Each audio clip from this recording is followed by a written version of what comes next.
ایک حدیث میں ہے کہ ایک جمعہ سے دوسرا جمعہ، ایک رمضان سے دوسرا رمضان سارے گناہوں کا کفارہ بن جاتے ہیں۔ جو گناہ معاف ہوتے ہیں وہ کون سے ہوتے ہیں؟ یہ حدیث جو آپ نے لکھی ہے یہ صحیح مسلم کے اندر ہے، اس میں الفاظ کچھ اور بھی ساتھ لکھے ہوئے ہیں، وہ اگر آپ غور سے پڑھیں گے نا تو آپ کو پتہ چل جائے گا کہ کون سے گناہ معاف ہوں گے۔ اس میں الفاظ ہیں اگر کبیرہ گناہوں سے بچا جائے، حدیث سٹارٹ اس سے لیتے، اگر کبیرہ گناہوں سے بچا جائے تو ایک نماز سے دوسری نماز، ایک جمعے سے دوسرا جمعہ اور ایک رمضان سے دوسرا رمضان درمیان کے گناہوں کا کفارہ بن جائیں گے۔ تو جب بول دیا کبیرہ گناہوں سے تو اس کا مطلب ہے کہ ایک نماز سے دوسری نماز، ایک جمعے سے دوسرا جمعہ، ایک رمضان سے دوسرا رمضان صرف چھوٹے گناہوں کا کفارہ بن سکتے ہیں، کبیرہ گناہوں کا نہیں۔ سب سے بڑا کبیرہ گناہ شرک کے بعد نماز کو چھوڑنا ہے۔ سورہ روم کی آیت نمبر 31 ہے، منیبین الیہ، رجوع لاؤ اس کی طرف، وَأَقِیمُوا الصَّلَاةَ، اور نماز کو قائم کرو، وَلَا تَكُونُوا مِنَ الْمُشْرِكِينَ، اور دیکھنا شرک کرنے والوں میں شامل نہ ہونا۔ گویا کہ نماز چھوڑنے والا شرک کرنے والی کیٹیگری میں فال کرتا ہے۔ یہ مشرکین کی عادت ہے کہ وہ نماز نہیں پڑھتے، بالکل واضح ہے۔ اور کیا ہے؟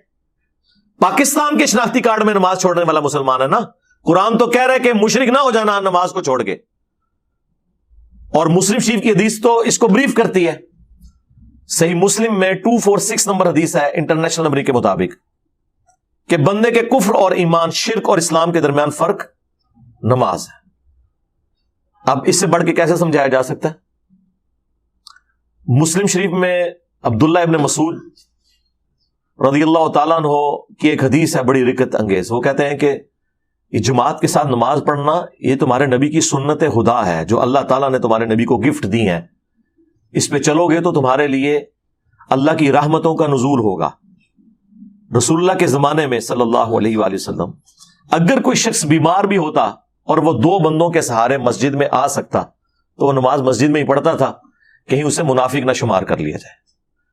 یعنی اس زمانے میں اگر کوئی بیمار بندہ بھی نماز چھوڑتا تھا تو یہ ڈرتا تھا کہ اگر میں مسجد میں نہ گیا تو لوگ سمجھیں گے کہ اس نے کلمہ اوپر سے پڑھا ہوا ہے، کیونکہ اگر مسلمان ہوتا تو مسجد میں آ کے نماز پڑھتا۔ ان کو کیا پتا تھا کہ کروڑوں مسلمان ایسے بھی پاکستان میں آنے والے ہیں کہ جو اپنے آپ کو صحابہ اور اہل بیت سے بڑا عاشق رسول کہیں گے، جس کا سب سے بڑا ثبوت ہے کہ وہ میلاد کے جلسوں میں تو نکلیں گے، جلوسوں میں، نماز کے لیے نہیں نکلیں گے۔